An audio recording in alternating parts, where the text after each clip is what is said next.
Rain pounds against the luxury car as the CEO settles into the quiet, sealed world of his Bentley. But before the engine can even start, a small figure appears at the tinted window, soaked, trembling, clutching a ruined envelope. One single word forms on the child's lips, a word he can't hear, but one he instantly understands. And in that moment, everything stops. Why would one desperate word from a child force a powerful man to reconsider everything he thought he knew? Comment where you're watching from and subscribe for more powerful stories.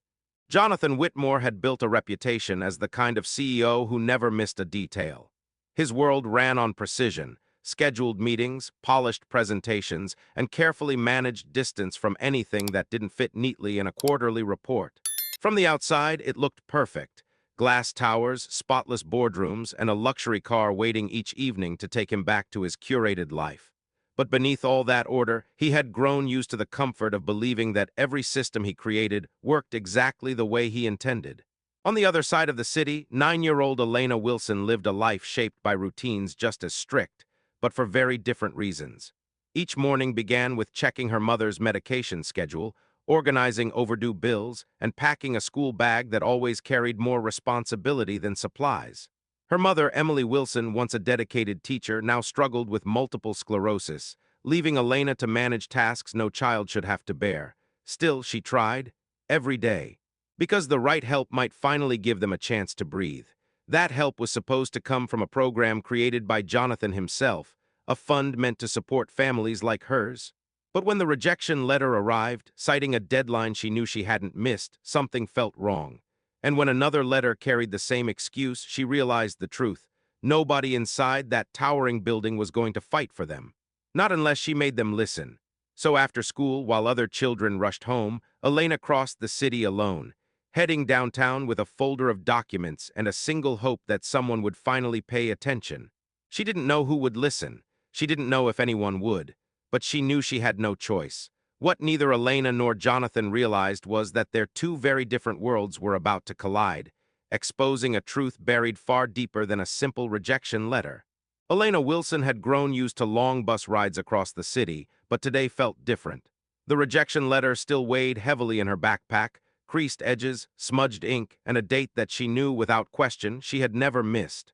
She replayed the moment she handed in the original application, careful and precise, determined not to give anyone an excuse to overlook them. Yet here she was, standing in the cold downtown wind, facing a system that already seemed prepared to shut her out. Inside the towering headquarters of Whitmore Industries, she was met with the kind of practiced indifference that came from people who had stopped seeing children like her. Receptionists barely looked up. Security guards directed her to empty waiting areas, knowing no one would come. And every time she tried to explain, slowly, clearly, politely, someone cut her off, pointing her toward the exit. Each dismissal stung, but she kept her grip tight on the envelope. She couldn't afford to give up. The seventh person she approached didn't even bother pretending. A hard stare, a dismissive wave, a muttered comment about kids looking for handouts, words she'd heard before but never learned how to stop feeling. Still, Elena forced herself to breathe, forced herself to stay. Someone in that building had the power to help her mother.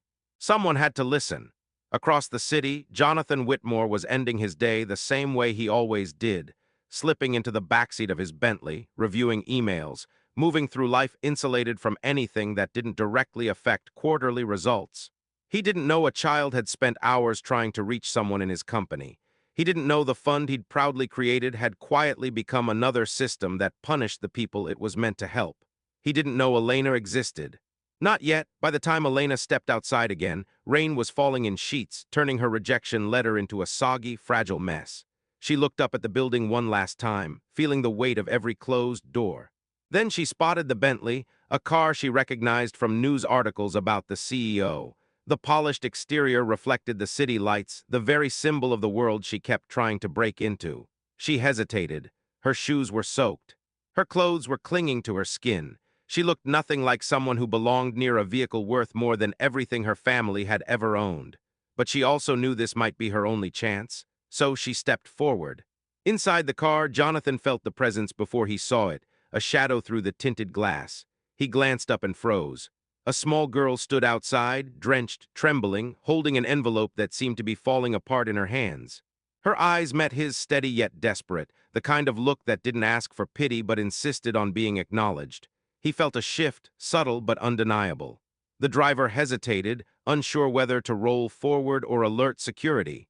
But Jonathan couldn't look away. Through the rain-streaked window he could see her lips move. One word, silent, urgent, a word that rooted him in place. Something was wrong, terribly wrong. And as he signaled for the window to lower, even just a crack, he had no idea that this moment would unravel everything he believed about his company, his leadership, and the people he trusted most. He also didn't know that the injustice standing outside his car went far deeper than one rejected application, and that exposing the truth would come with a cost he never imagined. The storm outside was only beginning. The one inside Whitmore Industries was about to erupt. When Jonathan finally reviewed the documents Elena brought to him, he expected a simple clerical error, something his assistant could resolve within a day. But the moment he unfolded the damp pages, every assumption he held about his company began to unravel. The altered dates, the mismatched ink, the rejection notes written in handwriting far too precise to belong to a hurried caseworker. Something was deeply, deliberately wrong, and the more he read, the clearer the pattern became. The Second Chance Initiative, his initiative, wasn't failing families by accident. It was being manipulated from the inside. The first person he confronted was Margaret Hartwell, the longtime executive he had trusted for over a decade. Her confidence, her polished tone, even the carefully crafted explanations she offered, none of it aligned with the pleas he had seen in Elena's soaked envelope.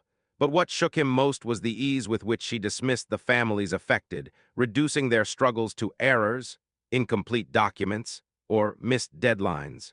There was no hesitation in her voice, no remorse, only control. That was the moment Jonathan felt something shift inside him, something he had ignored for far too long. Responsibility, accountability. The realization that his distance had created the very conditions that allowed people like Margaret to operate unchecked. But when he ordered a quiet internal review, the truth hit harder than he expected. 87 families, 87 lives derailed, 87 rejections that should have been approvals. The money meant for them had been rerouted through a consulting firm linked directly to Margaret's own family.